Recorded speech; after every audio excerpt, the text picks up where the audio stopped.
Hello നമസ്കാരം. I am Kadhalan എന്ന ചിത്രത്തിൻ്റെ 7ാം ദിവസത്തെ കേരള ബോക്സ് ഓഫീസ് കളക്ഷൻ റിപ്പോർട്ടാണ് എന്നൊരു വീഡിയോ ഭാഗത്ത്. വീഡിയോയിലേക്ക് മുൻപ് വീഡിയോ ലൈക്ക് ചെയ്യുക, ചാനൽ സബ്സ്ക്രൈബ് ചെയ്യുക. നവംബർ മാസം ഇനിയും അങ്ങോട്ട് ധാരാളം ചിത്രങ്ങൾ OTT റിലീസ് ചെയ്യാൻ പോവുകയാണ്. നമ്മുടെ ചാനൽ ഭാഗം പരിശോധിച്ചാൽ നിങ്ങൾക്ക് കാണാൻ വേണ്ടി സാധിക്കും. ഗിരീഷ് ഏടിയുടെ സംവിധാനത്തിൽ നെസ്ലിൻ നായകനെത്തിയ ചിത്രമായിരുന്നു അയാം കാതലൻ.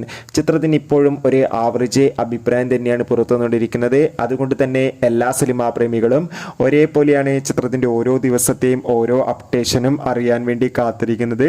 ചിത്രത്തിന്റെ ഏറ്റവും പ്രധാനപ്പെട്ട കേരള കളക്ഷൻ അപ്ഡേഷൻ നമുക്ക് ലഭിച്ചിട്ടുണ്ട്. ചിത്രത്തിന് ഇന്ന് 7ാം ദിവസവും അത്യാവശ്യം ഒരു ബുക്കിംഗ് നടക്കുന്ന കൊണ്ട് തന്നെ കേരളത്തിൽ നിന്ന് മാത്രം 7ാം ദിവസം 50 ലക്ഷത്തിന്റെ താഴെ മാത്രം കളക്ഷൻ ലഭിക്കുമെന്നാണ് റിപ്പോർട്ടുകൾ സൂചിപ്പിക്കുന്നത്. എന്തായാലും വരും ദിവസങ്ങളിലെ കളക്ഷൻ ചിത്രത്തിന് നിർണായകമാണ്.